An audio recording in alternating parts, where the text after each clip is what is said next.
Hello, I'm Ros Atkins. Welcome to World Have Your Say. Now, the attacks in Norway continue to be a matter of great concern. Of course, for those of you in Norway, it's been a week of unimaginable grief and a reflection on why this man would have wanted to kill so many of his countrymen and women. And for those of you outside the country, you've also been discussing if Europe needs to acknowledge it does have a problem with the far right, and if the media was too quick to blame Muslims in the first few hours after we got word of the attacks. We've got guests from across Norway, as well as in Canada, Sweden and the UK. And wherever you're watching, you're also welcome to take part.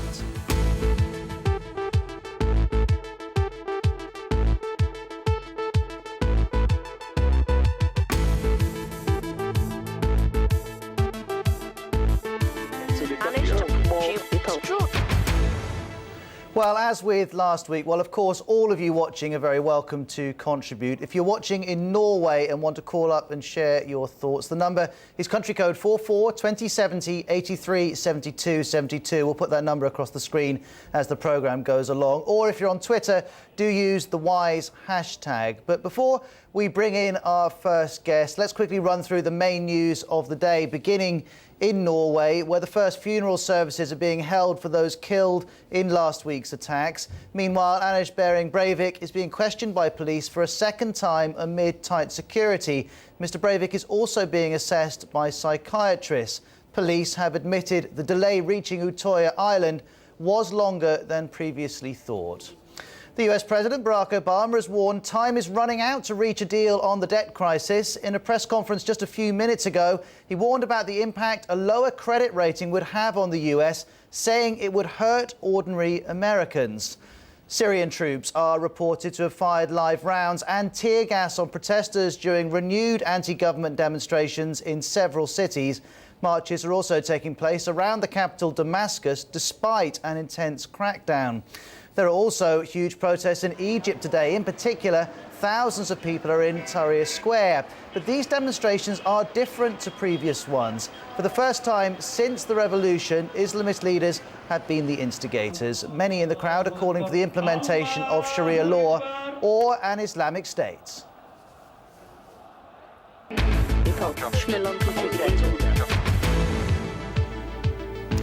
Well, let's bring in our first guest. Hannah is a social media professional. She's been getting in touch with the BBC from Kristiansand. She's been tweeting and blogging about the attacks. Hannah, you're very welcome. And we also have Tuva, who's speaking to us from just outside of Oslo. Tuva, you're 16 years old, and we've invited you onto the programme because you were on Utøya Island last Friday. Tell us what happened to you. Well, I was in the Great Hall when we just had an information meeting about what happened in Oslo. And then we started hearing shootings, and I went to the window, and there was a man there, and he was waving his arms, saying, "Get away from the window, stay in the hall, and stay on the ground." And of course, I got really confused, and I was in shock, so I just stood there, and after a while, I put myself on the ground, and then I stood up again, and I turned around, and a meter in front of me or something, a boy was standing in Anders Behring Breivik was standing in the doorway, and he shot the boy that stood in front of me, and I was in shock, so I couldn't do anything because my whole body was paralyzed, and I just looked at him, and then my friend grabbed my hand, and he pulled me down to the ground. And he saved my life, because if I would have been standing there for much longer, I'm sure he would have shot me. It sounds absolutely terrifying. I was just saying in the news that the police have acknowledged that it took them longer than they first thought to reach the island. How long were you having to hide before help arrived? Well, we were running around the woods for about 1.5 hours, and we hid under bunk beds for 2 hours. So almost 4 hours it took till the police came and evacuated us. So I don't know what took them so long, but I was to be afraid for your life for 4 hours. That's a long time. Feels like forever. I can only imagine. I'm sure that it did. Well, Tuva, we appreciate you getting in touch with the BBC and joining us live on World Have Your Say. Let's bring in Hannah in Kristiansand and also Sarah, an American in Oslo. Hannah, is there something you would like to say or to ask of Tuva? Tuva, I'm so sorry for what you've experienced. It's just horrendous to hear about it. What will you do in the couple of weeks? Will you start school in the fall? Will you meet up with others from who were at the island? Well, our party, or the thing I'm a member in, they have arranged lots of meetings. So I will meet up with the people who was there a long time forward now, and I will start a school. I just got into my dream school, so hopefully it just goes upward from here. So Congratulations. yes, thank you. You're welcome. And I have gotten a therapist, so hopefully, yeah, it's just going upward from here, as I said. Yeah, I'm sure it will. Yeah. And Tuva, there's a post here on an American website called Global Post from someone called Terry saying, why aren't Norwegians more angry about this? Have you felt anger or just a great deal of sadness at the friends that you lost? I have been pissed off, and yeah, of course I've been angry, and I can't explain it. I want to be. I'm angry at the man who did this. I don't know even if I can call him a man, because I feel like it's gone up the level, and I'm a little bit angry at the police because they took so long. And while we were hiding, we heard the helicopters and the ambulance and the police on the mainland, and we were just thinking, the hell are they? Sorry. That's okay. I think you can say hell. Thank you very much for speaking to us. I mean, Hannah, let me ask you about this as well. Have you been feeling angry? I've spoken to so many Norwegians in the last week, and very few have expressed anger towards this man. Yeah, no. Emptiness when it comes to the terrorist itself. But I do think it's natural for the ones who are directly affected by this incident to feel both anger, revenge, and everything in between. But Norway as people are looking at that a different perspective. We haven't had the same experiences, and we haven't lost the ones closest to us. So no. And Sarah, you're in Oslo, but you're an American, and I know that 9/11 affected you very much. Did you feel anger, or can you relate to the emptiness which Hannah's talking about? In a lot of ways, I felt extremely concerned. After the entire situation of being in 9/11, less than 1 kilometer away from the buildings when they went down, the first plane almost broke my windows. And so when the blast broke out on Friday, I was horrified to realize what had happened and that it had happened again. What my first fear was that the reaction that we had in America would be the same reaction that we had here in Norway, that there would be a great deal of rage, suspicion, that it would change Norway. And of course, the terrible, tragic loss of all those young lives and injuries of all the people still in the hospital.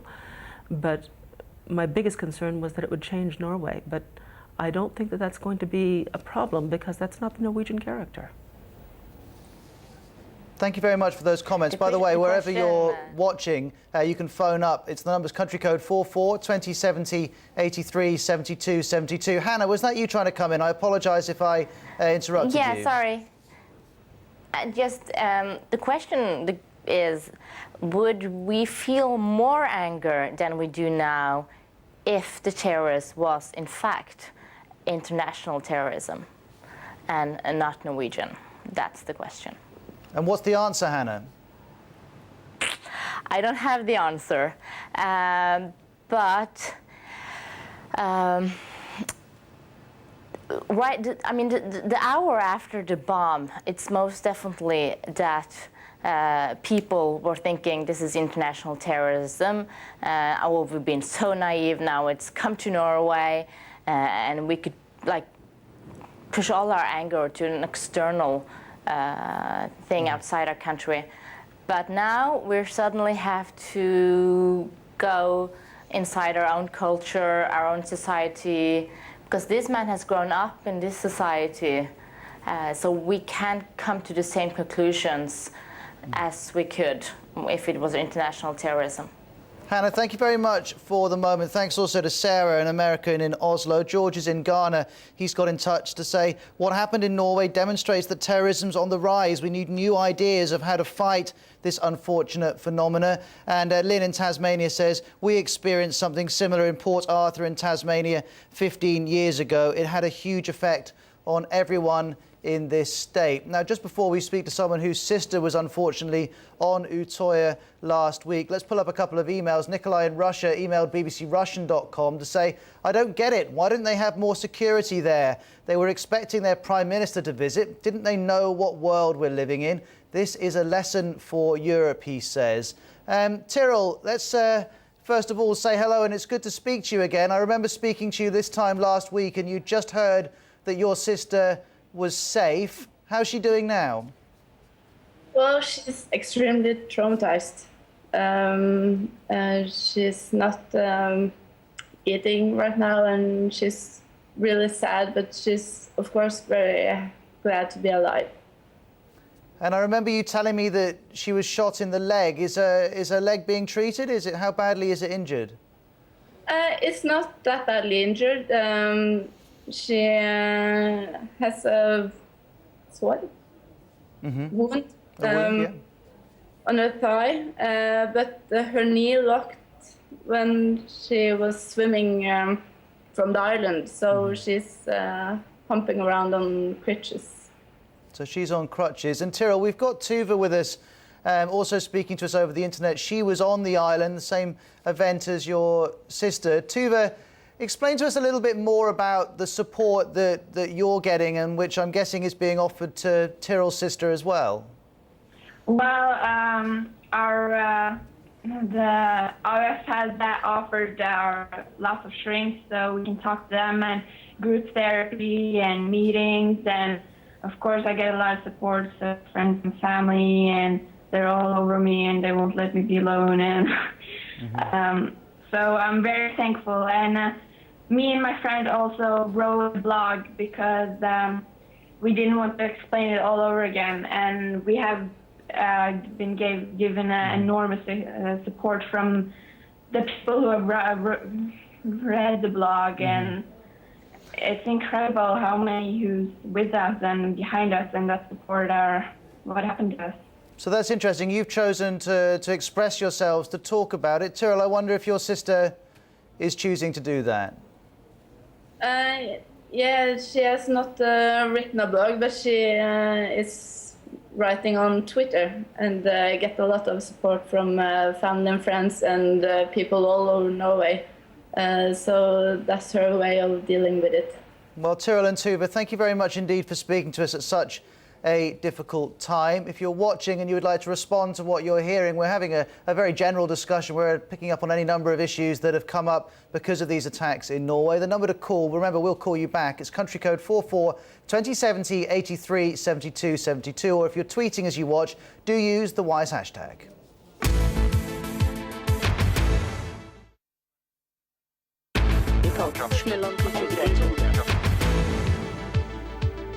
Hi, welcome back to World Have Your Say. We're talking about those attacks in Norway, which began just before we went on air last week here on BBC World News. In a moment, we'll speak to Stuart, who's on the phone from Scotland. First of all, let me pull up a couple of messages. Actually, before I do that, I'll remind you that you can get in touch through our Facebook page, facebook.com/World Have Your Say. Stuart, good to have you as part of the conversation. What point did you want to make?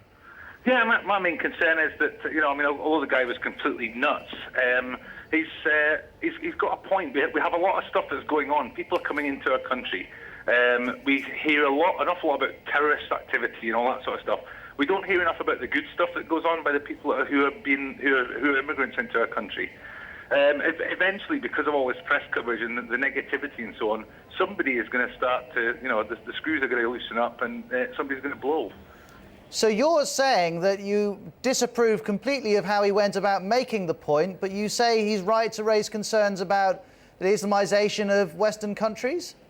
To an extent, yeah. I think the issue isn't so much with his view. The issue is with the fact that we don't get enough coverage of the good side of immigration.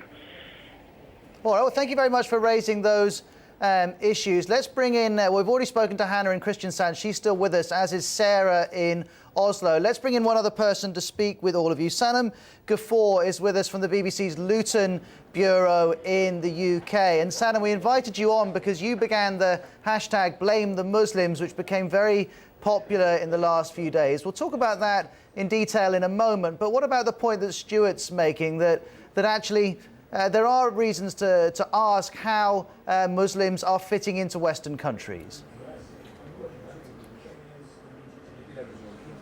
Sanam, can you hear us okay? Doesn't sound like it. In the meantime, Hannah, I'll ask you the same question. Yeah, I'm here. Was it me? Sanam, go ahead. We've just heard from Stuart. He's saying that actually, of course, he disapproves of the tactics that Breivik used, but he says we should have a more open conversation about how Muslims are fitting into Western societies. Well, hello? Condemning the acts of Breivik, but saying that his opinions are shared by some. And the paradox is the Norwegian society is now saying we need more openness, we need more democracy, and then there's the other half who's saying no, we need to close those forums down, the far right websites, the anonymity of commenting on the website and blogs and so on and so on. And what's you detailed two choices there, Hannah. I wonder which one you favour. I favor the one that we do need to talk about it. We do need openness around it. We do need to dare to say his name, talk about what happened and why he has the feelings he's had, why there's other people who has the feelings they have towards immigrants. This does not mean that it should be accepted to speak towards hate towards other people. Sanam, I'm hoping you can. The debate climate need to change. Sanam, I'm hoping you can hear Hannah. What would you say in response? No, I don't think there should be tighter immigrations on the sense because they're Muslims. There should be tighter. There should be tighter legislations because of the fact they're Muslims. Faith has got nothing to do with this, I think. Okay, let's pull up a message that's been posted on our Facebook page by Kumar, who says, and he's in Kathmandu, he says, Breivik's concerns are real. The Islamization of Europe is posing on a threat to your religion and population. What do you say, Norwegians? Well, I'll put that point to not just Norwegians, but all of our guests in a moment. But Pavel in Sweden has emailed us to say ultra-right parties are growing in Scandinavia because of huge immigration. Only local people work here. You meet immigrants in banks where they get benefits. This attracts some fascist idiots. Sanam, we're getting, it's a minority of comments, but they are there nonetheless. People saying it's time to look again at the way that Muslims fit into the West. What would you say to these people if they're watching now? Well, I don't think you can blame Muslims for the problems that are happening. If these right-wing people have got a problem, like what Breivik did, he went and he killed people who were Norwegian. They weren't even Muslim, the majority of them. I'm not sure if there were any Muslims. So what he was trying to achieve, it didn't work at all. There's not a problem in that sense. I think there was a problem with his ideology.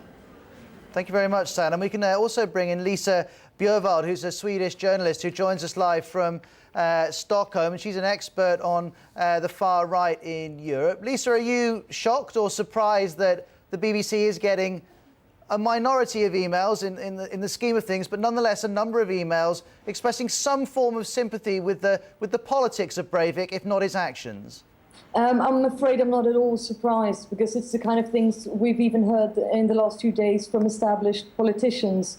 all over Europe. So, you know, if you're a commentator and you can express it anonymously over the internet, of course they jump, you know, at the chance. And I'm getting all of these emails as well. I'm getting comments, emails, phone calls from people who are saying, you know, don't you understand that it's multiculturalists like you who are actually responsible for this attack? But, Hannah, we have had Norwegians phone up World Have Your Say and say we can't talk openly about these things in Norway. If we do, we get told that we're racist or Islamophobic. Yeah. And that's, I mean, it's interesting because they say, well, I'm not racist, but, and then the speech comes. I think we just have to be real and just say, okay, there is racist people, but that shouldn't mean you shouldn't be able to speak your mind. But I agree with Lisa. I mean, it's scary, and I don't think we've realized that there's so many that feel the same way. But we have seen that the political party in Norway that are the most like critical against immigrants have gotten a lot of votes the last year. So we've definitely seen the trend. Thank you for those comments, Hannah. Oki in Benin has got in touch through Facebook saying, I guess after the attacks, people need to be educated about human values more than they are at the moment. And CFAM in Belgium called us up to say, I extend my condolences to Norway. The world could learn a lesson from the way that Norwegians have handled this situation. Well, lots of you are phoning up. Let's go across to Zoe on the World Have Your Say news desk to find out more about what you're saying.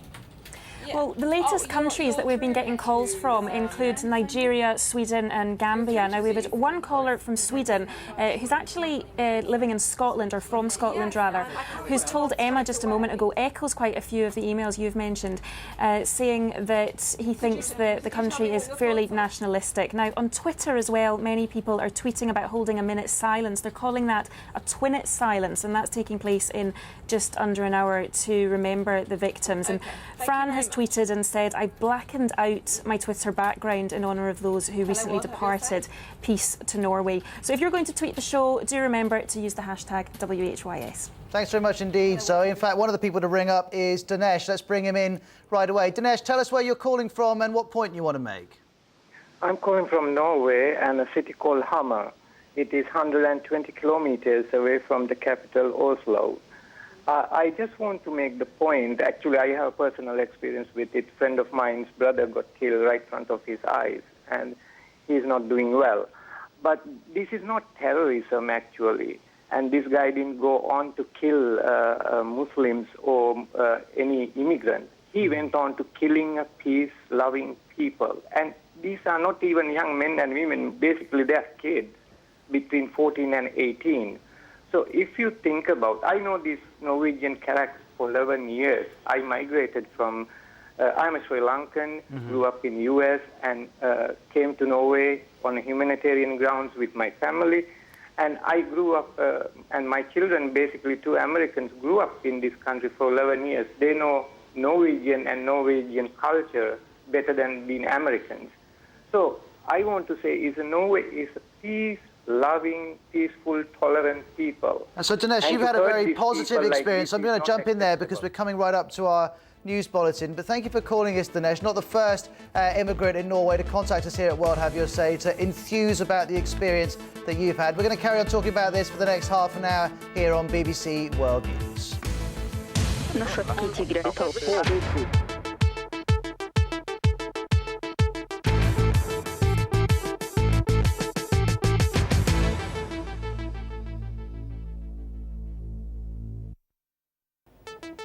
Hi, Ross Atkins. Thank you very much indeed for joining me on World Have Your Say.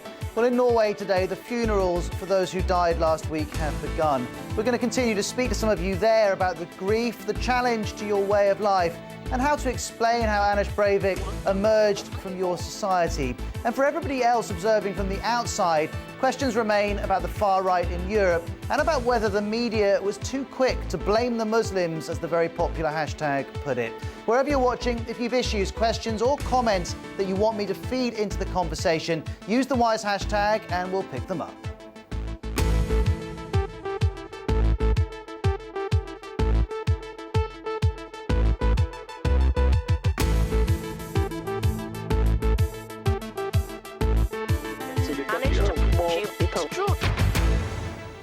And as with last week, well, of course, all of you watching are very welcome to contribute. If you're watching in Norway, we would particularly like to hear from you. You can call us up, share your thoughts. The number is country code 44 2070 83 72 72, or you can use the WISE hashtag on Twitter. I can see calls coming in from Bangladesh, India, Belgium, Malaysia and Turkey as well, so please do keep them coming in. Now, before we bring in our guests for this half an hour, let's quickly run through the main news of the day, and we'll actually begin in Norway because the first funeral services are being held for those killed in last week's attacks. Meanwhile, Anders Behring Breivik is being questioned by police for a second time amid tight security. He's also being assessed by psychiatrists. Meanwhile, police have admitted the delay reaching Utoya Island was longer than previously thought. Barack Obama has warned that time is running out to reach a deal on this debt crisis in D.C. In a press conference a few minutes ago, he said there were many compromise possibilities to reach a bipartisan solution, and he warned about the impact of a lower credit rating and what that would do to ordinary Americans' lives. Syrian troops are reported to have fired live rounds and tear gas on protesters during renewed anti-government demonstrations. They're taking place in several cities. There are also marches in the capital, Damascus, and that's despite an intense crackdown. We've also got huge protests in Egypt. In particular, thousands of people are in Tahrir Square. Now, these demonstrations are different to previous ones that we've seen. For the first time since the revolution, Islamist leaders have been the instigators, and many in the crowd are calling for the implementation of Sharia law or an Islamic state.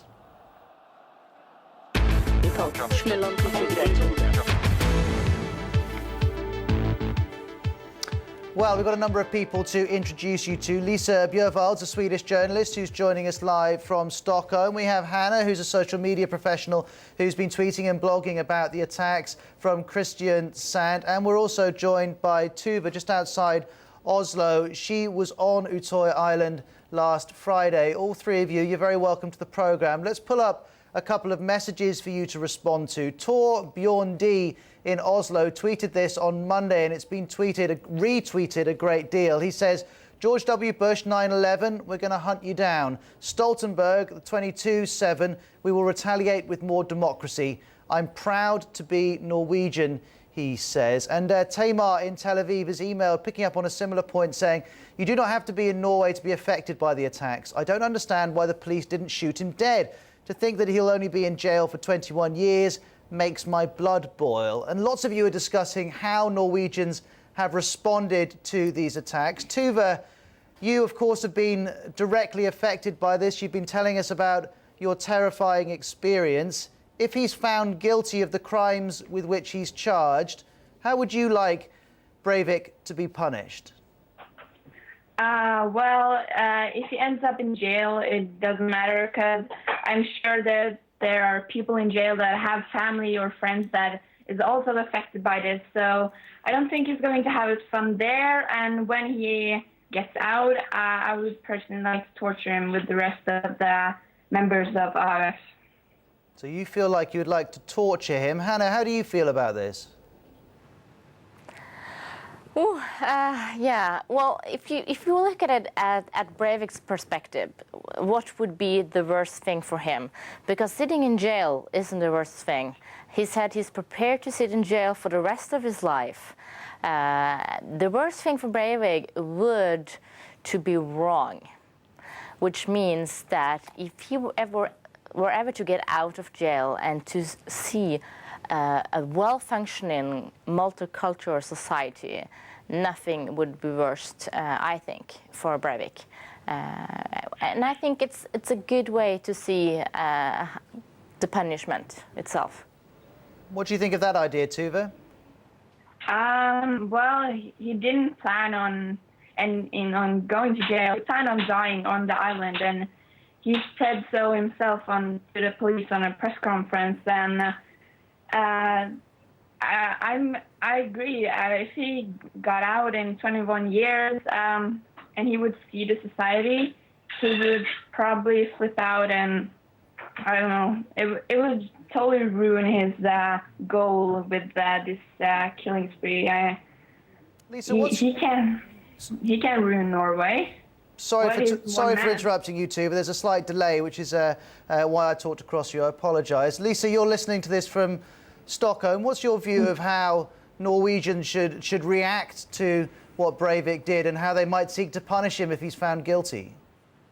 Well, I understand all of this hatred that's directed towards him. People are saying, you know, I hope he's punished and so on. But I absolutely agree that the best punishment for him, apart from the juridical one, is to have a functioning and happy multicultural society. Because what all political terrorists aim for is to overthrow democracy, overthrow democratic values. They want to see groups pitched against groups. They want to see this complete kind of imbalance in society. And he wanted to bring about a kind of pro-European revolution against the Muslims. Mm-hmm. So the best thing is to just stay on the course and don't let anyone challenge these democratic values.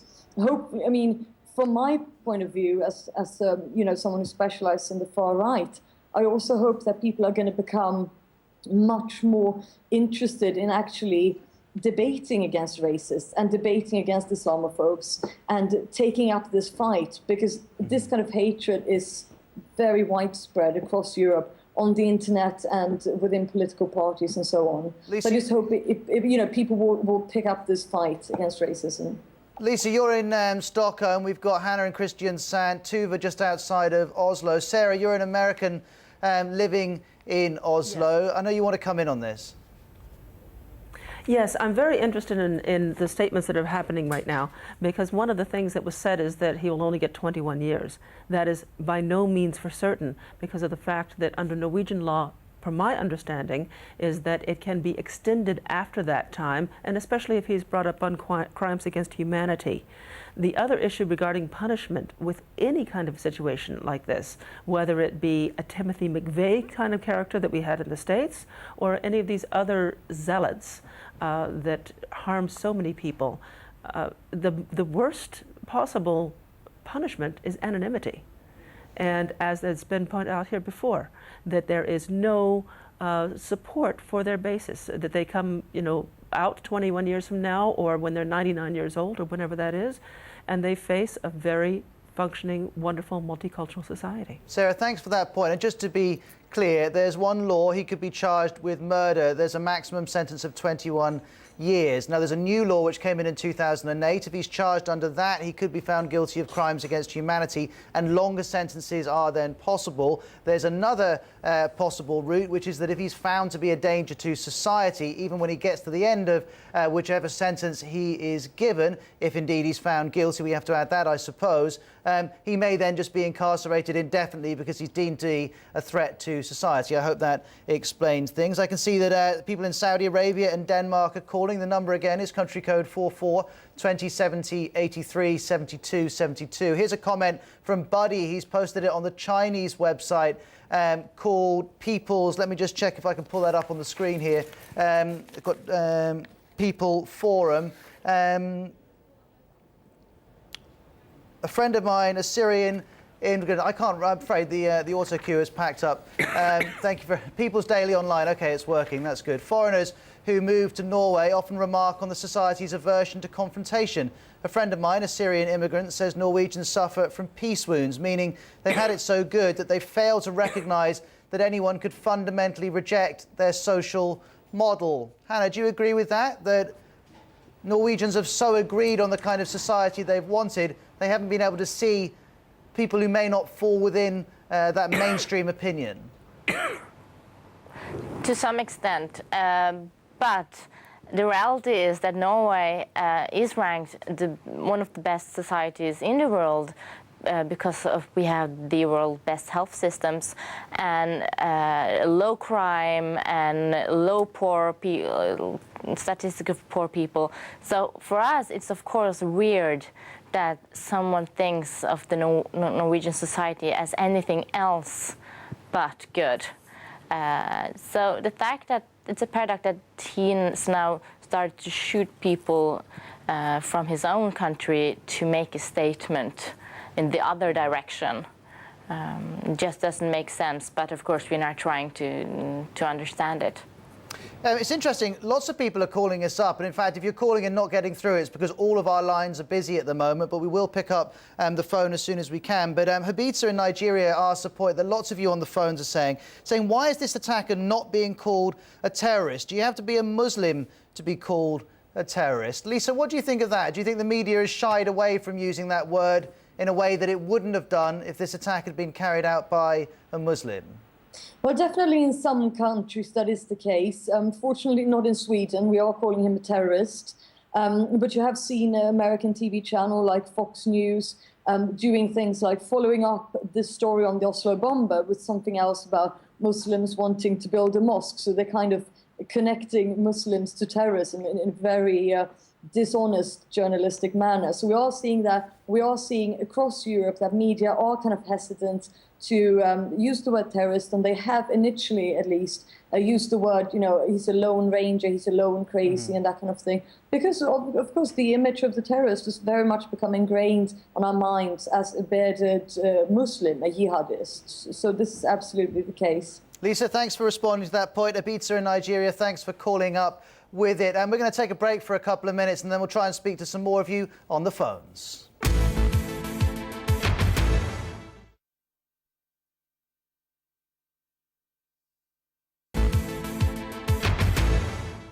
Hi, I'm Ross Atkins. Thanks for joining me here on World Have Your Say. We're talking about any number of issues that have been raised by those terrible attacks in Norway last Friday. I can see that calls are coming in from Sudan, from Mauritius and from Japan. Let's bring in Lars, who's called us from Trondheim in Norway. Lars, thanks for getting involved. What point would you like to make? Yes, thank you for having me. I would just like to make the point that I agree with the authorities that have not been pointing fingers at this time, because I think it's right, certainly, to deal with grief and handle those things later on.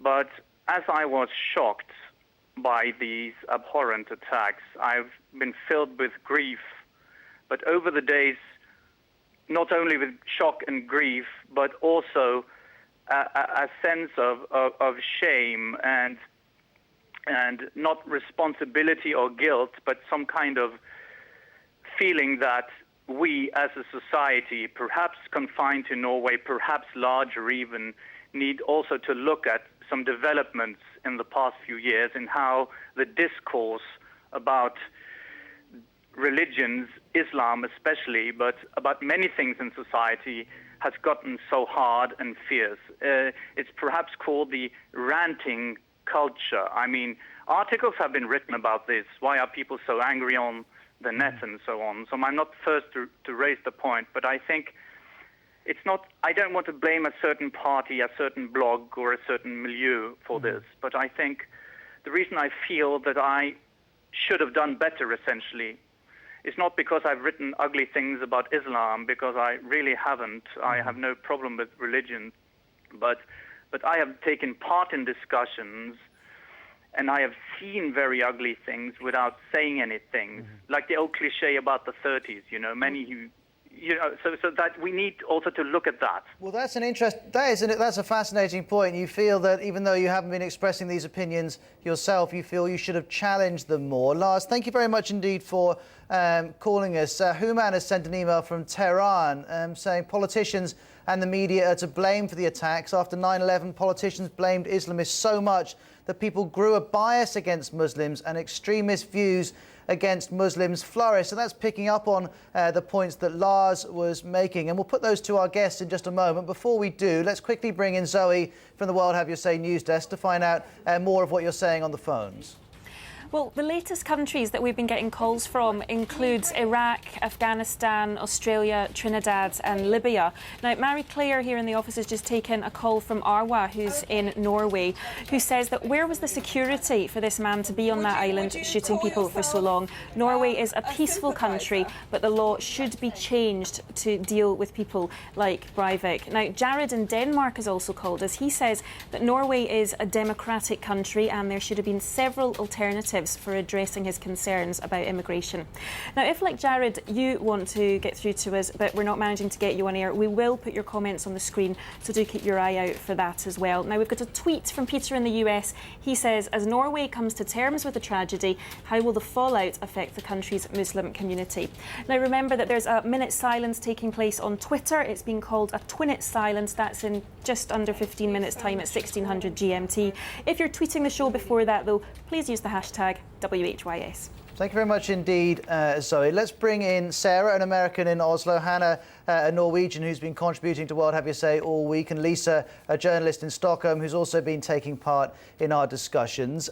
Sarah, let me ask you, there is a suggestion from some of our viewers that the understandable outrage that people felt about 9/11 has, in some people's mind, fermented into something far worse towards Muslims, something that, in a very indirect way, may have led to the kind of feelings that Breivik wrote about online. Do you have any sympathy with that view?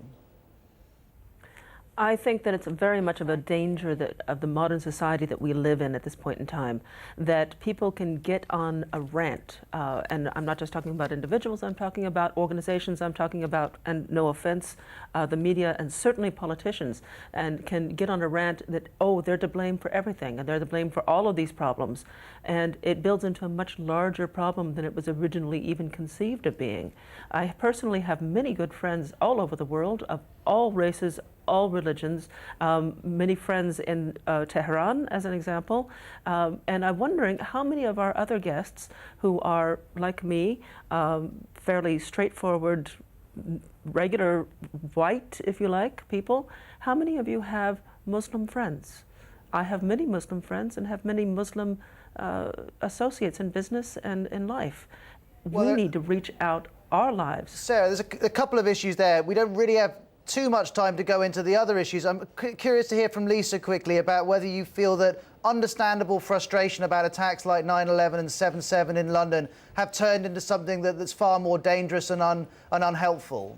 Well, just really in brief then, I can say that Europe and European politicians have been playing a very dangerous game. Even established non-xenophobic politicians have been trying to get their share of the right-wing populist vote by playing on this arena, by playing on people's fears of immigrants and in particular Muslims. And it has been a very, very dangerous game.